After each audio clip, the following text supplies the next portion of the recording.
कृषि दर्शन के सभी दर्शकों को नमस्कार, सुप्रभात। कृषि जगत में किसान भाइयों, मौसम के परिवर्तन का हमारी फसलों पर काफ़ी असर पड़ता है। इस मूसलाधार बारिश में सूखे बचे रहना मुश्किल है। शहरी जीवन मानो थम सा जाता है, लेकिन गांव में गतिविधियां तेज हो जाती हैं। आइए इन गतिविधियों से आपको भी रूबरू कराते हैं। शामिल हो जाइए हमारे साथ मॉनसून यात्रा में।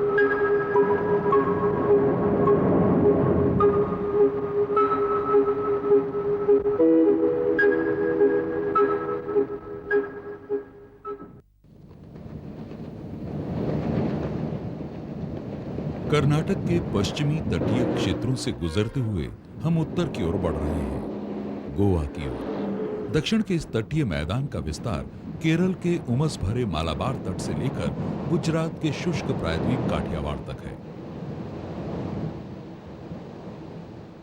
यद्यपि अंगूर पूरे देश में उगाए जाते हैं, निर्यात उपयुक्त उच्च पैदावार वाले अंगूर की किस्मों के विकास से दक्षिणी तथा पश्चिमी राज्यों में अंगूर उत्पादन में तीव्र वृद्धि हुई है। पिछले एक दशक में अंगूर का निर्यात दोगुना हो गया है। अंगूर की भारतीय किस्में जैसे थॉमसन सीडलेस, तासे गणेश, माणिक चमन तथा सोनाका विश्व भर में लोकप्रिय हैं। जो भी हो, इस फसल की पैदावार मानसून से कुछ पूर्व होती है।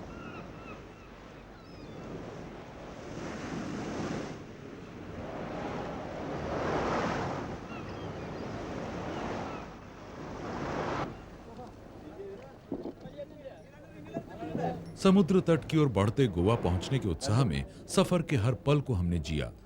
विश्राम के लिए हम थोड़ा रुके और इन टोपियों पर नजर डालने से हम अपने को रोक ना पाए। निश्चित रूप से ये बरसात में उपयोगी होंगी, लेकिन इसका एक अन्य आश्चर्यजनक उपयोग भी है। हर टोपी के नीचे की जगह, मानसून हो, ओले पड़ते हों या फिर तूफान, मनुष्य की लंबी समुद्री यात्रा में सहायक होती है। उसकी बीड़ी यहां सूखी एवं सुरक्षित रहती है।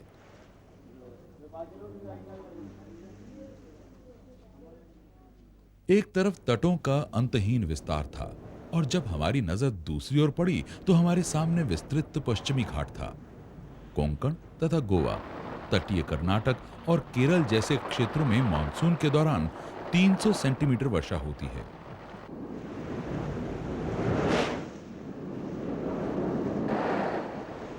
और ऐसे में प्रकृति के सदुपयोग की बजाय दुरुपयोग होने से मिट्टी का लगातार कटाव होता है।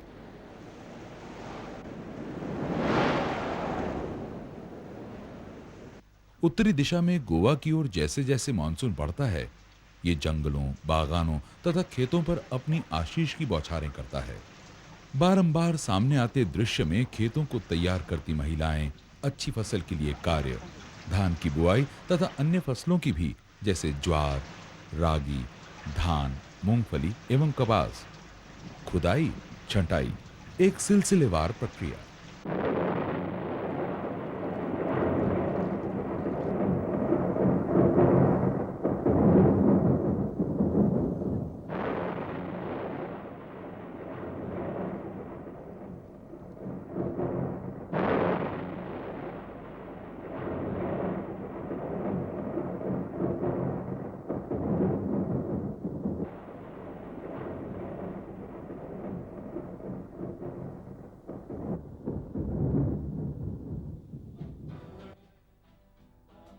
रात में हम चले उत्तर की ओर। लोगों ने बताया कि गोवा में मानसून की स्थिति अच्छी रहती है।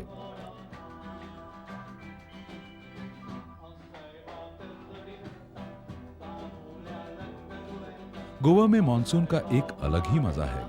कुछ ऐसा ही गोवा के लोगों, उनकी संस्कृति, उनकी कृषि के बारे में कहा जा सकता है। हमारा ध्यान गोवा के खान पान, संगीत और नृत्य पर था। इसीलिए बिना समय व्यर्थ किए हम अपने लक्ष्य की ओर चल पड़े। यद्यपि मानसून में लोग गोवा जाने से हिचकते हैं, लेकिन साल के इस समय इस जगह पर रहना सुहावना है।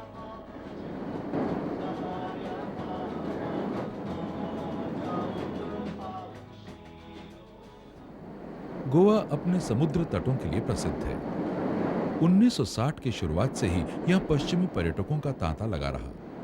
पर्यटन उद्योग एक बड़ा उद्योग है जो तेजी से विकसित हो रहा है। गोवा के लोगों का उत्साह स्थलों को रमणीय बनाता है। इसी कारण गोवा पर्यटकों की पसंदीदा जगह है।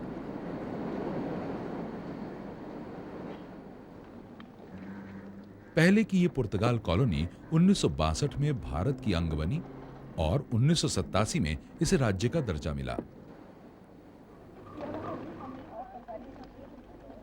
पूर्व के स्पाइस रूट को नियंत्रित करने के उद्देश्य से 1510 में आए पुर्तगालियों की समुद्री यात्रा का गोवा आधार स्थल था। ऊषा काल में वहां एक उल्लास था, मानो वर्षा के बादल उन इमारतों पर अपनी खुशियां बरसा रहे हों जो पुर्तगाली युग की कथा कह रहा था।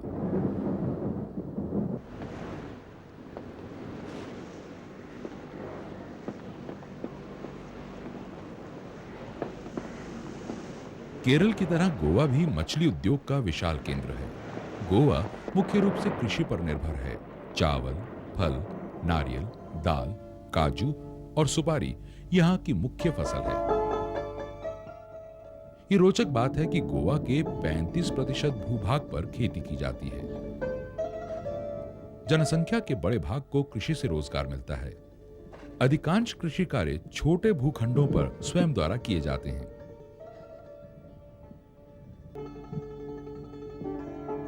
राज्य विभिन्न कृषि उत्पादों के अतिरिक्त मसालों, मैग्नीज, लौह अयस्क, बॉक्साइट, मछली तथा नमक का निर्यात करता है। इसका व्यापार तो छोटा है, परंतु इसके उत्पादकों द्वारा खाद, चीनी, रसायन, लौह पटरी तथा दवाइयों का निर्माण किया जाता है।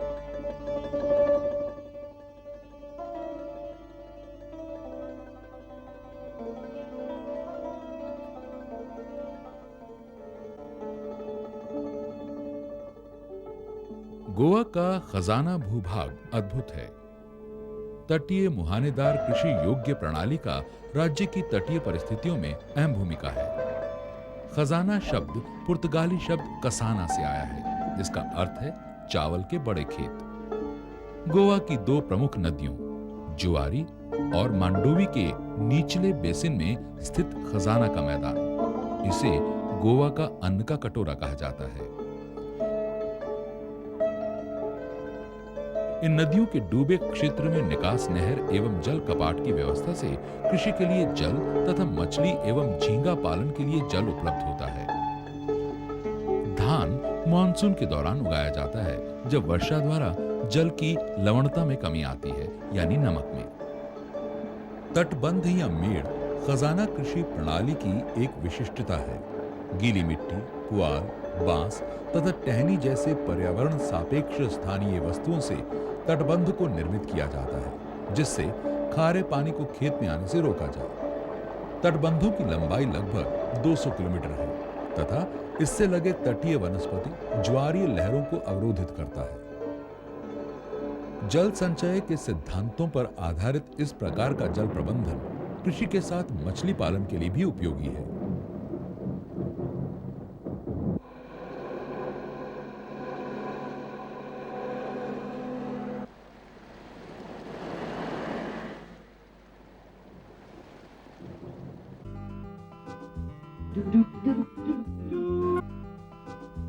काजू गोवा की महत्वपूर्ण बागानी फसल बन गई है।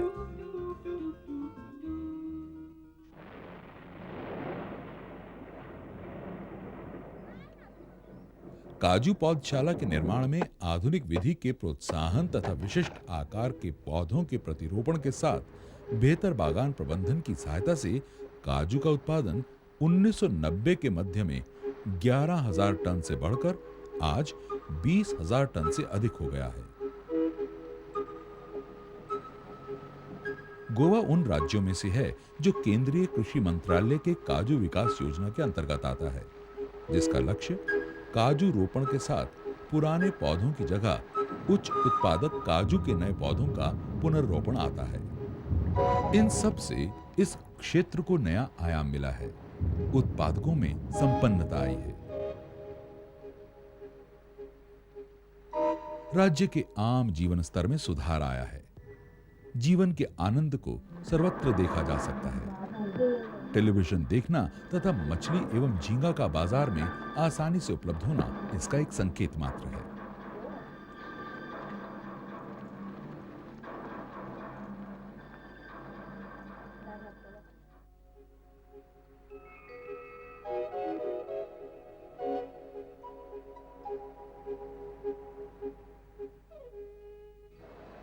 फिर भी बारिश से सामना करते स्थानीय बाजार में अपना माल बेचते लोगों को मॉनसून रोक नहीं पाता।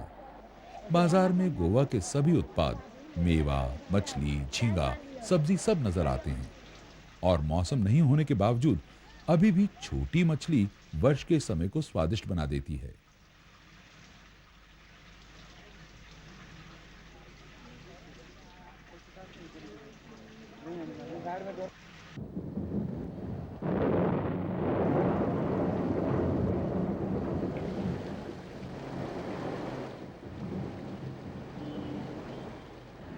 इस मूसलाधार बारिश में सूखा बचे रहना कठिन है। शहरी जीवन जहां ठहर सा जाता है, गांव में गतिविधियां तेज हो जाती हैं।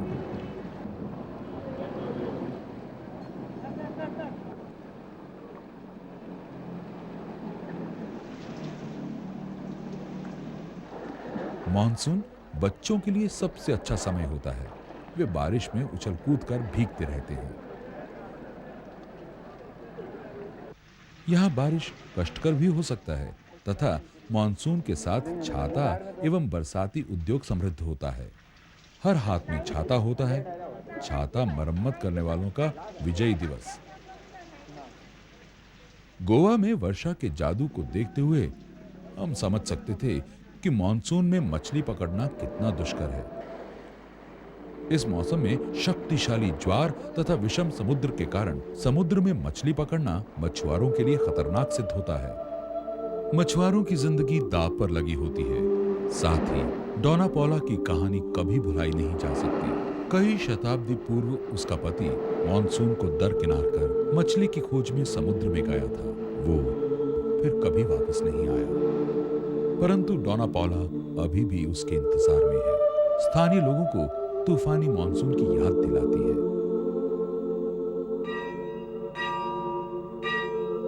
गोवा में वर्षा की जादूगरी देखते तथा डोना पौला के हृदय विदारक कहानी के स्मरण के साथ हमने अपना सफर जारी रखा।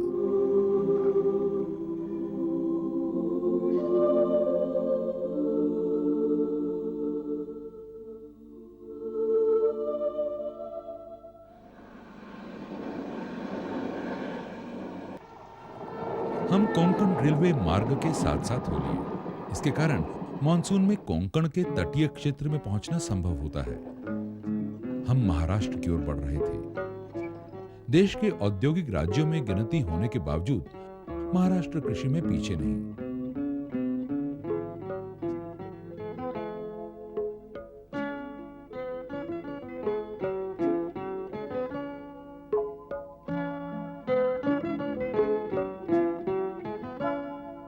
ये देश में मोटे अनाज का सबसे बड़ा उत्पादक है तथा कपास, गन्ना, तिलहन एवं दाल जैसे व्यावसायिक फसलों का प्रमुख उत्पादक क्षेत्र है।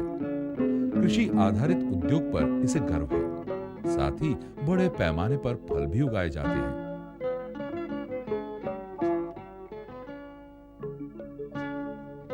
विश्व की सर्वोत्तम किस्मों के आम में एक अल्फेंजो की अंतर्राष्ट्रीय बाजार में अच्छी कीमत है। भारत 10 मिलियन टन आम पैदा करता है, जो आम के विश्व उत्पादन का आधा से थोड़ा अधिक है। पश्चिमी घाट को पार करते हमारे सामने हरियाली है। चारों ओर उष्ण कटिबंधीय एवं शीतोष्ण सदाबहार वन के कई प्रकार के साथ पर्णपाती वन हैं। ये कुछ प्राचीन वन तथा पहाड़ी क्षेत्र हैं जो एशिया में शेष बचे हैं। दक्षिण एशिया के सभी प्रमुख नदियों का उद्गम स्थल। ये जैविकीय तथा हालात विविधता का निर्माण करता है। हम पुणे से गुजर रहे थे, शिवाजी की भूमि। जबकि इन भागों में अच्छी खासी वर्षा होती है, पर महाराष्ट्र के अधिकांश भाग में जल की कमी है। वर्षा जल घुमावदार मैदानों से बिना जमीन में रिसे या जमा हुए बह जाता है। जल संभरण के आधार पर प्राकृतिक संसाधनों का संरक्षण इस क्षेत्र के लिए रामबाण सिद्ध हुआ है। जल संभरण विकास के प्रोत्साहन में सरकार की अग्रणी भूमिका से गैर सरकारी संगठन इस क्षेत्र में आने को प्रोत्साहित हुआ है।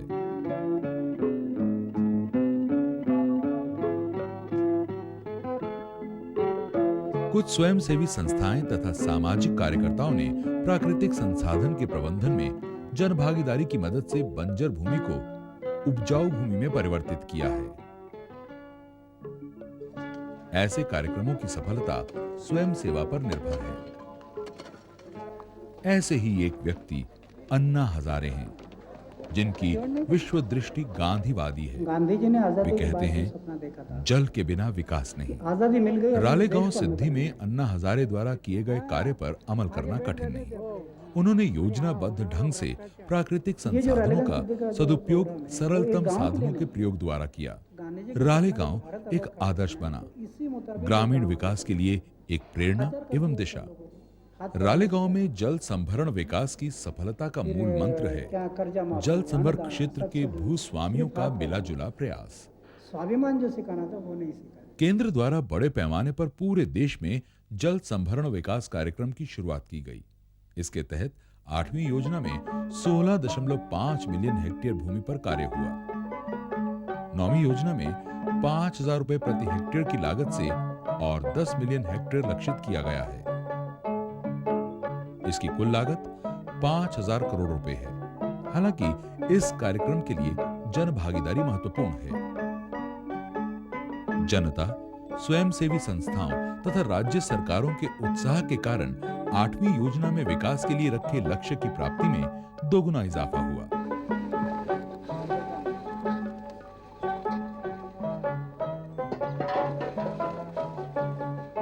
सचमुच ऐसी कोशिशों से देश की तस्वीर बदलेगी। परिस्थितिकी एवं पर्यावरण पर सकारात्मक प्रभाव के साथ स्वास्थ्य में सुधार तथा प्राकृतिक संसाधनों की निरंतरता बनी रहेगी।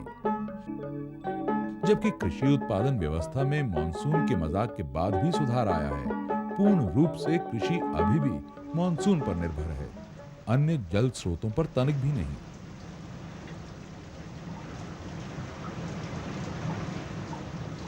जल के लिए मानसून सच में अभिन्न है। खंडाला में पहले से बारिश हो रही थी। वर्षा का आगमन मुंबई में हो चुका होगा और हमें वहां समय से पहुंचना था। मरीन ड्राइव को देखा, मुंबई का सबसे लोकप्रिय और सैर सपाटे की जगह, ऊर्जा से परिपूर्ण, हलचल भरा नगर बना हुआ था। आज कई लोगों के लिए मुंबई का अर्थ बॉलीवुड की चमक दमक तथा चौपाटी के तट पर भेलपूरी है। परंतु मानसून के दौरान मुंबई नगर की तस्वीर ही अलग होती है।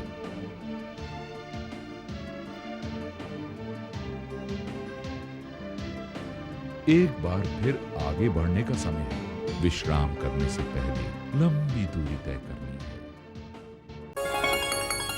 ये लो और बताओ। बस। अरे ये क्या भैया जी, बस इतनी सी रासायनिक खाद? किसानी छोड़ रहे हो क्या? किसानी नहीं, नादानी छोड़ रहे हैं। मिट्टी की जांच कराई है। अब तो लालाजी जितनी जरूरत है उतने ही उर्वरक खेत में डालेंगे। हाँ, किसान भाई आज ही अपने जिले की नजदीकी भूमि परीक्षण प्रयोगशाला में मिट्टी की जांच जरूर करवाएं और मिट्टी में पोषक तत्व, नमी व पौधे के विकास को देखते हुए केवल जरूरत के अनुसार ही पोषक तत्व डालें। और हाँ, मिट्टी में गंधक, जस्ता, बोरोन जैसे सूक्ष्म पोषक तत्वों का पता लगाना भी न भूलें। उर्वरक और जैविक खाद के सही उपयोग से भूमि का उपजाऊपन बनाए रखें, उत्पादकता बढ़ाएं, खर्चा घटाएं और बहुमूल्य विदेशी मुद्रा बचाने में भी सहयोग दें। और हाँ, धीमी गति से नाइट्रोजन उपलब्ध कराने वाले उर्वरकों जैसे नीम लेपित यूरिया को प्राथमिकता दें और यूरिया का पत्तों पर छिड़काव करें। अरे वाह, तू तो सचमुच समझदार हो गया रे। अधिक जानकारी के लिए संपर्क करें जिला कृषि अधिकारी या किसान कॉल सेंटर। खुशबू की फुहार में, स्वाद की बहार में, तरक्की की तानों में, खिलती मुस्कानों में, हरे भरे पौधों में, बड़े बड़े सौदों में, मधुर भिनभिनाहट में, खुशियों की आहट में। NHM बागवानी मिशन, हमारी चाहत आपकी मुस्कुराहट। किसान भाइयों, देश के अधिकतर भागों में मौसम में बदलाव आया है। कहीं भारी वर्षा हो रही है तो कहीं अभी भी वर्षा की कमी बनी हुई है। कृषि कार्यों को सुचारू रूप से करने के लिए जरूरी है मौसम की सही जानकारी। लेते हैं कृषि मौसम की जानकारी। चेतावनी, 23 अगस्त को कर्नाटक, केरल, अधो हिमालय, पश्चिम बंगाल, सिक्किम, अरुणाचल प्रदेश, असम, मेघालय, दक्षिण कर्नाटक, तमिलनाडु और लक्षद्वीप में एक या दो स्थानों पर तूफान के साथ भारी से भारी बारिश हो सकती है। 24 अगस्त को अधो हिमालय, पश्चिम बंगाल, सिक्किम, अरुणाचल प्रदेश, असम, मेघालय, कोंकण, गोवा और कर्नाटक में एक या दो स्थानों पर तूफान के साथ भारी वर्षा हो सकती है। कृषि परामर्श, दक्षिण भारत में कर्नाटक के दक्षिणी संक्रमण क्षेत्रों में धान की रोपाई जारी रखें। तमिलनाडु के उत्तर पश्चिमी क्षेत्रों में हाल ही में हुई बारिश का लाभ उठाते हुए अरंडी के साथ काला चना और हरा चना VBN 5-6 की अंतर्वर्तीय फसलें लगाएं। उत्तर पूर्व भारत, असम की ब्रह्मपुत्र घाटी के ऊपरी बाढ़ ग्रसित क्षेत्रों में कम अवधि वाली HYV धान की किस्मों का चुनाव करें जो सितंबर के पहले हफ्ते में बोई या प्रतिरोपित की जा सकती है। पूर्व भारत, ओडिशा के पूर्वी और दक्षिणी पूर्वी तटीय मैदानी भागों में बाढ़ के कारण क्षतिग्रस्त हुई फसलों के चलते पूर्व रबी का हरा चना, काला चना, तिल और अरंडी की बुआई की जा सकती है। मध्य भारत, मध्य प्रदेश के झाबुआ पहाड़ी क्षेत्रों में शुष्क मौसम के ही बने रहने के कारण सोयाबीन, मूंग और उड़द में खरपतवार नियंत्रण अंतरशस्य क्रियाएं करें। उत्तर भारत, जम्मू व कश्मीर के मध्यवर्ती क्षेत्रों में फूलगोभी और पत्ता गोभी की नर्सरी बुआई शुरू करें। उत्तराखंड में चावल में 5 सेंटीमीटर से अतिरिक्त पानी को नाली द्वारा बाहर निकाल दें। देश के पश्चिमी भाग में कोंकण में धान के मुख्य फसल में जल स्तर 5 सेंटीमीटर बनाए रखें। महाराष्ट्र के मराठवाड़ा क्षेत्र में चूंकि अधिकतर क्षेत्रों में वर्षा होती रहेगी, खाली पड़े क्षेत्रों में बाजरा, अरहर, तिल जैसी आकस्मिक फसलें और 12 और साथ ही साथ लाल चना 3-3 के अनुपात में बोए जा सकते हैं।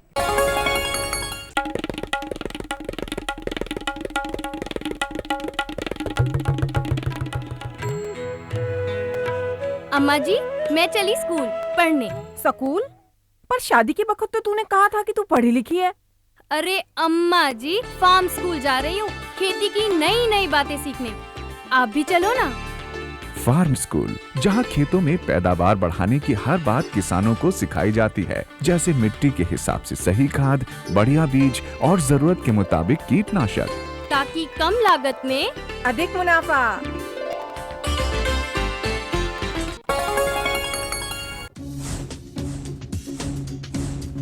जुड़िए हमारे साथ ट्विटर पर twitter.com/कृषिदर्शन-DD, फेसबुक पर facebook.com/कृषिदर्शन-DD और देखिए कृषि दर्शन अब यूट्यूब पर भी youtube.com/user/कृषिदर्शन-DD। भेजे हमें मेल कृषिदर्शन-DD@gmail.com पर। आपको हमारा कार्यक्रम कृषि दर्शन कैसा लगा? अपने सुझाव, प्रतिक्रियाएं एवं सवाल हमें इस पते पर भेजें। कृषि दर्शन, कमरा नंबर 10, CPC दूरदर्शन, खेलगांव, नई दिल्ली 110049। किसान भाइयों, आपने हमारा पता तो नोट कर ही लिया होगा। आपको हमारा कार्यक्रम कैसा लगा हमें ज़रूर लिख भेजिए, जिससे हम इस कार्यक्रम को और भी रोचक और ज्ञानवर्धक बना सकें। फिलहाल हमें दीजिए इजाज़त। सोमवार को आपसे फिर मुलाकात होगी। तब तक के लिए नमस्कार।